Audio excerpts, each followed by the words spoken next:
विद्यार्थियों, मैं बजरंग लाल वाड़गी एक नई ऑनलाइन क्लास में आपका स्वागत करता हूं। आज इस ऑनलाइन क्लास में हम बीए पार्ट प्रथम वर्ष का जो हमारा अध्याय चल रहा था, जिसका नाम है उत्तर वैदिक सभ्यता या वैदिक सभ्यता भाग 2।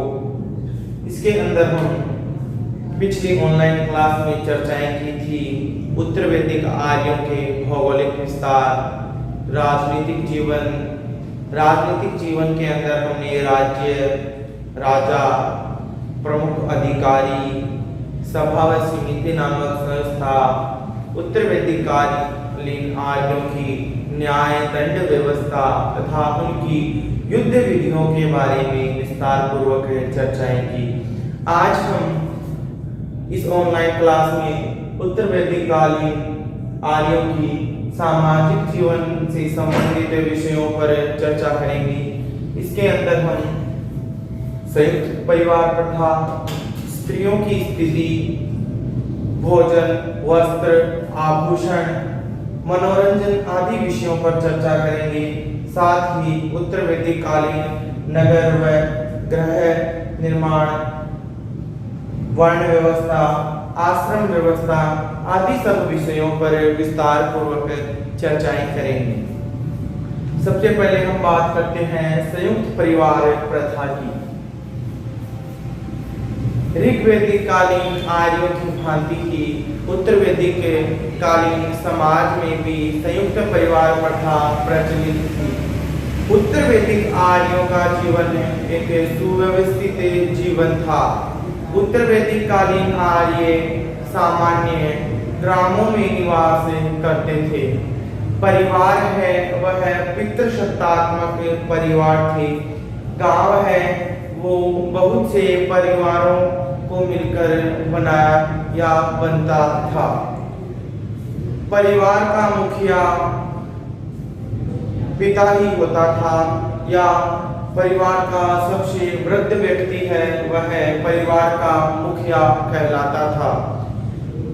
साथ ही परिवार पर उसका संपूर्ण अधिकार रहता था तथा परिवार के प्रत्येक सदस्य का लालन पालन पोषण तथा उसकी शिक्षा की समुचित व्यवस्था करना परिवार के मुखिया का प्रथम तथा प्रमुख दायित्व था। साथ ही परिवार के प्रत्येक सदस्य का प्रगति का मार्ग प्रशस्त करना उसका कर्तव्य था। परिवार की संपत्ति में पिता के साथ साथ उसके पुत्रों का भी अधिकार होता था। हमें कहीं कहीं पर उल्लेख या संकेत मिला है कि पिता के जीवन काल में ही उसके पुत्र संपत्ति को बांट लेते थे तथा अलग अलग रहना प्रारंभ कर देते थे। परिवार की संयुक्त प्रथा प्रणाली में अतिथियों का सत्कार तथा अन्य विभिन्न प्रकार के धार्मिक उत्सवों आयोजनों में सामूहिक रूप से भाग लिया करते थे।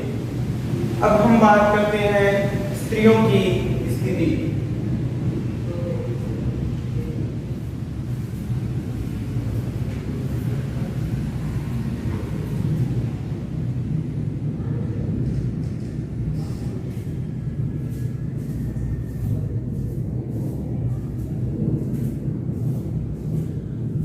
उत्तर वैदिक कालीन समाज में स्त्रियों की स्थिति कैसी थी, इस पर हम विस्तार पूर्वक चर्चाएं करेंगे। ऋग्वैदिक कालीन समाज के भांति उत्तर वैदिक कालीन समाज में स्त्रियों के जीवन में कुछ सामान्य परिवर्तन देखने को मिलता है। जैसा कि अथर्ववेद में कहा गया है कि पुत्री का जन्म पर खिन्नता प्रकट की गई है।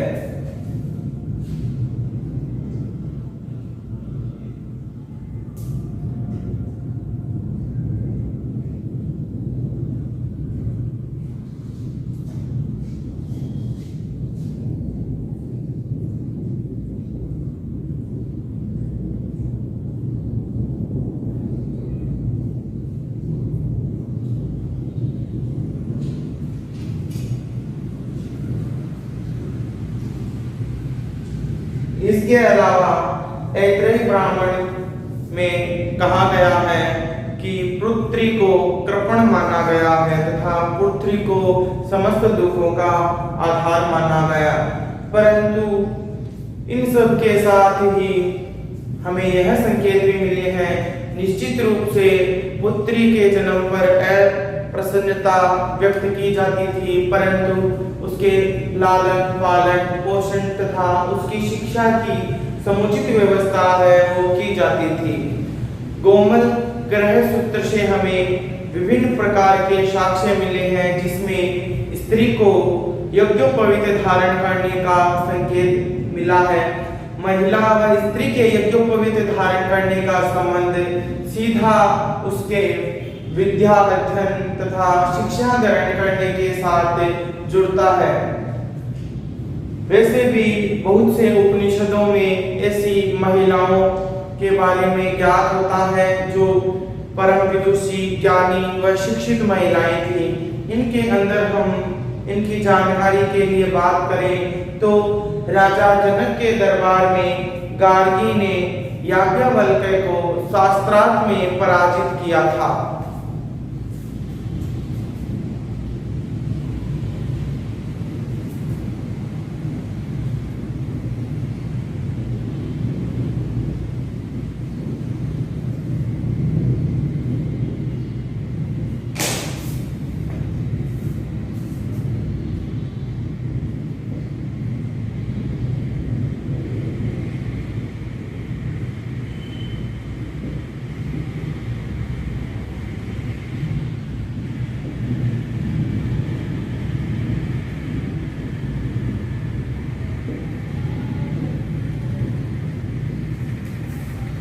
इसके अलावा गार्गी है वह भी एक परम विदुषी महिला थी। इसके अलावा मैत्रेयी है, उसने भी वैदिक मंत्रों तथा ऋचाओं के निर्माण में सहयोग किया था। इसके अलावा ऋग्वैदिक कालीन समाज के भांति उत्तर वैदिक कालीन युग में भी विवाह का जो संस्कार था वह बहुत ही पवित्र तथा आवश्यक संस्कार माना जाता था। इस काल में भी यह मान्यता थी कि जब तक अविवाहित पुरुष होता है वह यज्ञ हवन आदि में भाग नहीं ले सकता।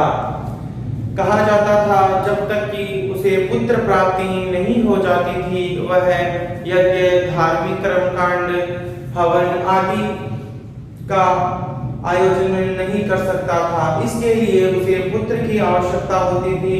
पुत्र प्राप्ति के लिए विवाह होना अत्यावश्यक तथा जरूरी है।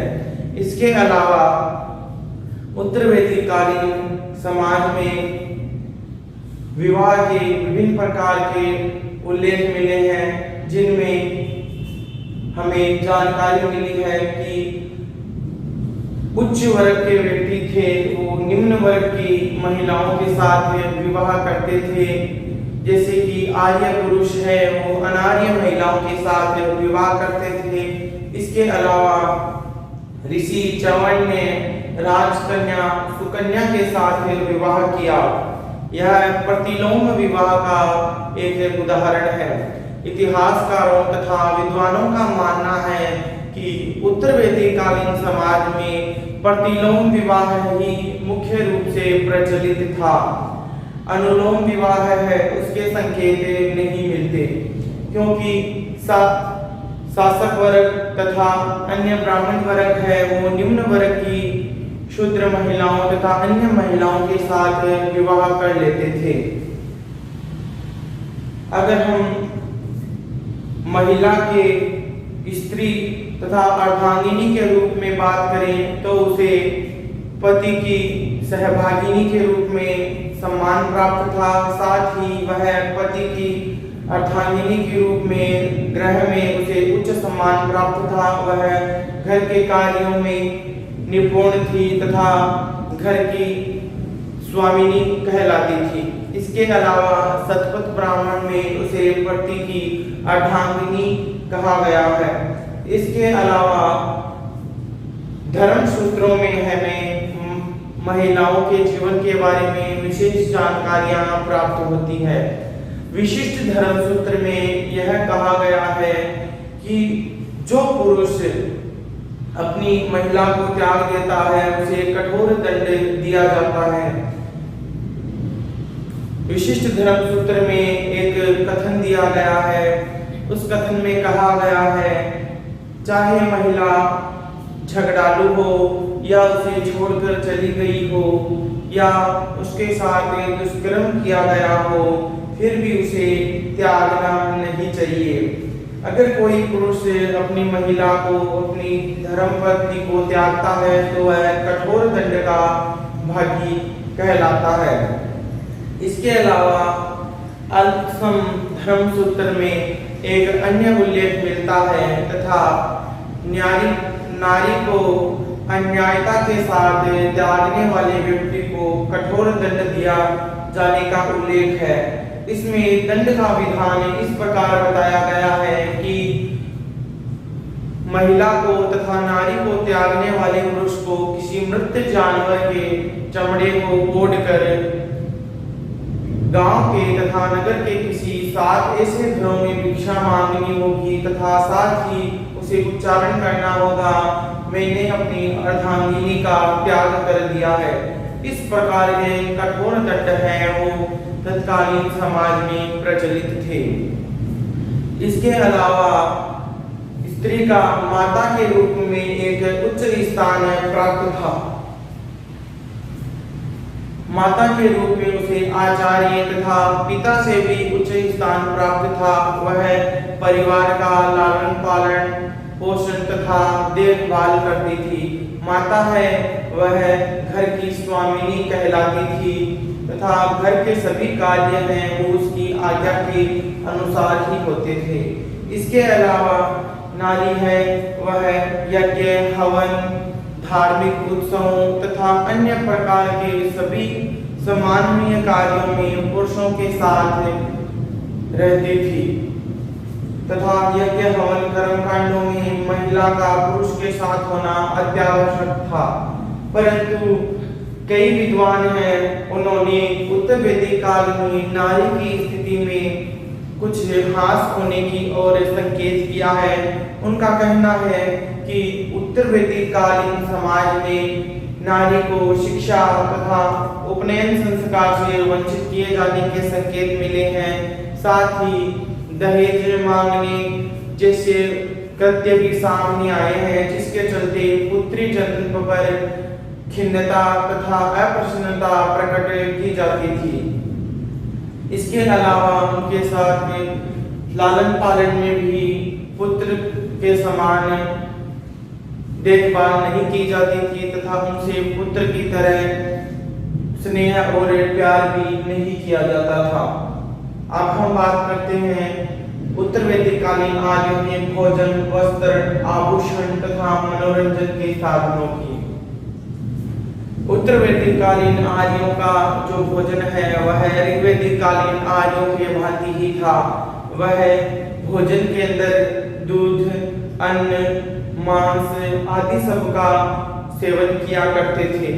अन्न के अंदर हम बात करें तो वह गेहूं जौ चावल तिल व दालों का उपयोग किया करते थे। साथ ही वह दूध तथा दूध के साथ अन्य वस्तुओं को मिलाकर पकाई जाने वाली वस्तुओं का सेवन किया करते थे। उत्तर वैदिक कालीन आर्य समाज में चावल की खेती है वो बहुत अत्यधिक मात्रा में की जाती थी। साथ ही दूध से दही मक्खन घी आदि सब निकाला जाता था। उत्तर वैदिक कालीन आर्य में हमें दूध के साथ मिलाकर पकाने वाले कुछ व्यंजनों के नाम मिले हैं, जिनमें ओदन शीरोदन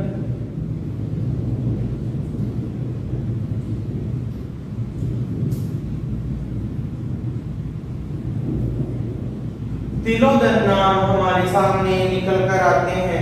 इन तीनों का संबंध इतिहासकारों ने निम्न व्यंजनों के साथ जोड़ा है।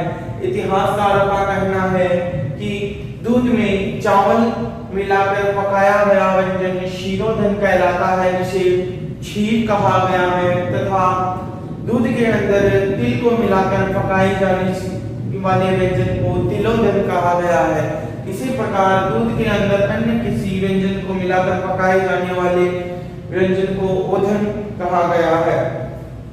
इसके अलावा ऋग्वैदिक आर्य हैं, वह विशेष अवसरों पर मांस का सेवन भी करते थे। मांस के लिए ऋग्वैदिक आर्य गाय, बैल, बकरा, बकरी, भेड़, मछली तथा कभी-कभी विशेष अवसरों पर घोड़े के मांस का भी सेवन किया जाता था। ऋग्वैदिक आर्यों है वो विशेष अवसरों पर मादक पदार्थों का सेवन किया करते थे, जिसे सोमरस कहा गया है। परंतु ऋग्वैदिक कालीन आर्य ग्रंथों में सोमरस जैसे मादक पदार्थों के सेवन की कटु निंदा की गई है। उत्तर वैदिक कालीन आर्य के वस्त्र। उत्तर वैदिक कालीन आर्य है वह ऊन, सूत तथा रेशमी वस्त्रों का उपयोग करते थे। साथ ही वह ऋग्वैदिक कालीन वस्त्र वास, अधिवास तथा नीति का उपयोग भी किया करते थे। विभिन्न प्रकार के जो धनी लोग हैं या शासक वर्ग के लोग हैं, वह कंबल, शॉल, उत्तरणीय, अंतरणीय, पगड़ी आदि विशेष प्रकार के वस्त्र हैं जो धारण किया करते थे। इसके अलावा साधु तथा सन्यासी वर्ग के जो लोग हैं वह मृगचर्म को धारण किया करते थे। तथा उत्तर वैदिक कालीन समाज के लोग हैं वह सिले हुए वस्त्रों को धारण करते थे। आभूषण। उत्तर वैदिक कालीन समाज में स्त्री और पुरुष दोनों ही आभूषण पहनते थे। सामान्यतः आभूषण पत्थरों, कीमती धातुओं, चांदी, सोना आदि सबसे बने हुए होते थे। स्त्रियां गले में, हाथों में, पांव में आदि स्थानों पर है जो आभूषण पहनती थी। आभूषण से महिलाओं की सुंदरता बढ़ती थी तथा पुरुष भी विभिन्न प्रकार के आभूषण हैं जो धारण करते थे। मनोरंजन। ऋग्वैदिक कालीन आर्यों के भांति उत्तर वैदिक कालीन आर्यों के भी मनोरंजन के साधन समान ही थे। मनोरंजन के साधनों की हम बात करें, नृत्य, घुड़दौड़, रथ दौड़ और विभिन्न प्रकार के आयोजन, साथ ही वह मलय युद्ध और घुड़दौड़ के द्वारा वह शिकार के माध्यम से अपना मनोरंजन किया करते थे। ग्रह और नगर। उत्तर वैदिक कालीन आर्य है वह ऋग्वैदिक कालीन आर्यों से अधिक विकसित थे तथा उन्होंने पूर्व तथा दक्षिण की ओर विस्तार करने के कारण एक बड़े भूभाग पर अधिकार किया तथा वह एक स्थायी निवास बनाकर रहने लगे। विभिन्न प्रकार के ब्राह्मण ग्रंथों में यह उल्लेख मिलता है कि नगर के सदस्यों को नगरीन कहा जाता था।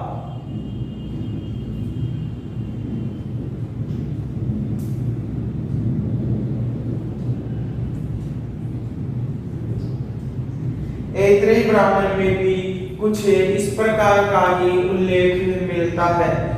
इसके अलावा उत्तर वैदिक कालीन आर्यों ने बहुत से बड़े बड़े नगरों का निर्माण कर लिया तथा शासक वर्ग तथा प्रधान पुरोहित वर्ग जो कर्मकांड, यज्ञ, हवन आदि सबको करते थे, वह बहुत बड़े भवनों तथा विशाल प्रकार के भवनों में निवास किया करते थे। भवनों के निर्माण के लिए कच्ची पक्की ईंटों का उपयोग किया जाता था। साथ ही लकड़ी, बल्लियां पेड़ पौधे से प्राप्त लकड़ियां, घास फूस आदि का उपयोग कर आंगन तथा छत का निर्माण किया जाता था। ऋग्वैदिक कालीन आर्यों की उपेक्षा उत्तर वैदिक कालीन आर्य है। उनके ग्रह तथा निर्माण तथा स्थायी जीवन निवास के कुछ महत्वपूर्ण संकेत मिलते हैं तथा ऋग्वैदिक कालीन आर्यों की उपेक्षा इन्होंने कुछ विकास प्राप्त कर लिया था, विकास के चरम पर थे। इस प्रकार से उत्तर वैदिक कालीन आर्यों के नगर व गृह निर्माण की स्थिति थी। अब हम बात करते हैं वर्ण व्यवस्था। ऋग्वैदिक कालीन आर्य के अंतिम समय में उत्पन्न वर्ण व्यवस्था थी, वह उत्तर वैदिक कालीन समाज में उसमें विकास हुआ तथा उसमें कठोरता आने लगी।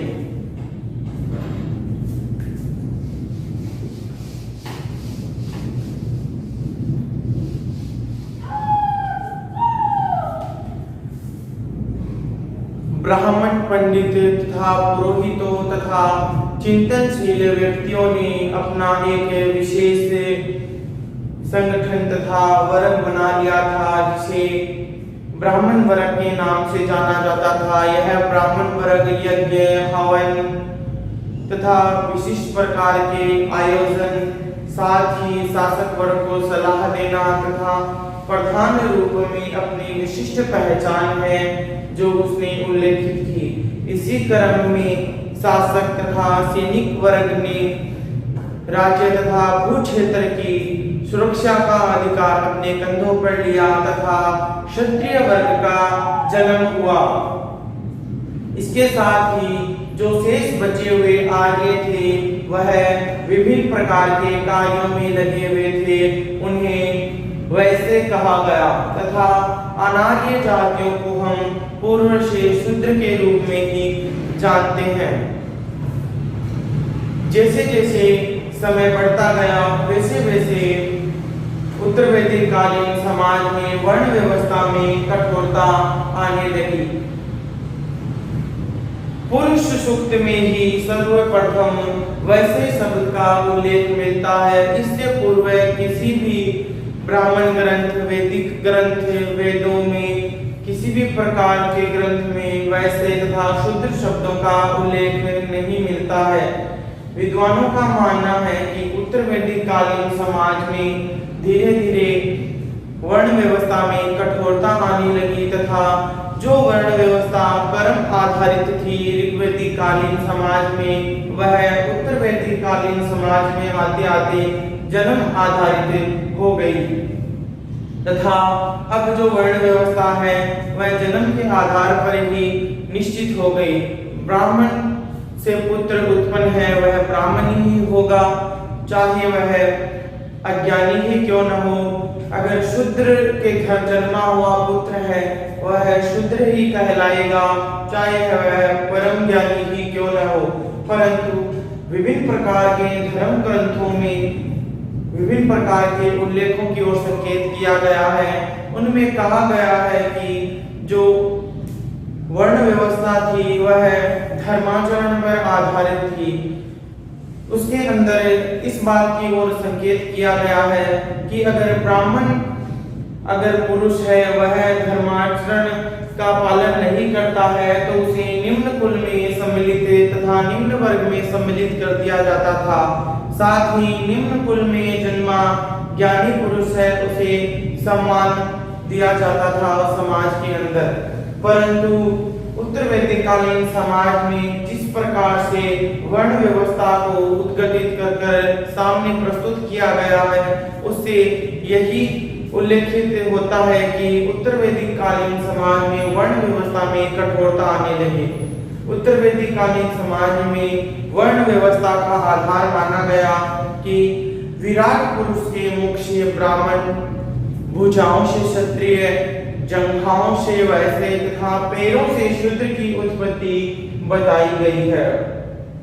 बहुत से विद्वान हैं जो इस प्रकार के वर्णन को लेकर निर्णय लेने में कठिनाई महसूस करते हैं तथा किसी निश्चित निर्णय पर नहीं पहुंच पाते हैं। यह विषय आज भी विवादास्पद बना हुआ है। अब हम बात करते हैं आश्रम व्यवस्था की। उत्तर वैदिक कालीन समाज का सामाजिक जीवन का मुख्य जो ढांचा था वह आश्रम व्यवस्था पर ही आधारित था। इसके माध्यम से जीवन को 4 वर्गों में विभाजित किया गया था तथा जीवन को एक सुनियोजित क्रम में निश्चित रूप से जीवन जीने का आधार निश्चित किया गया था।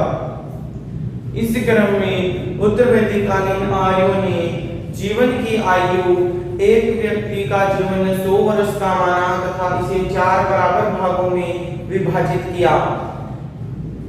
1 वर्ष से लेकर 25 वर्ष तक ब्रह्मचार्य आश्रम तथा 26 से 50 वर्ष तक गृहस्थ आश्रम तथा 51 से 75 तक वानप्रस्थ आश्रम तथा 76 से 100 वर्ष तक की आयु को संन्यास आश्रम नाम दिया।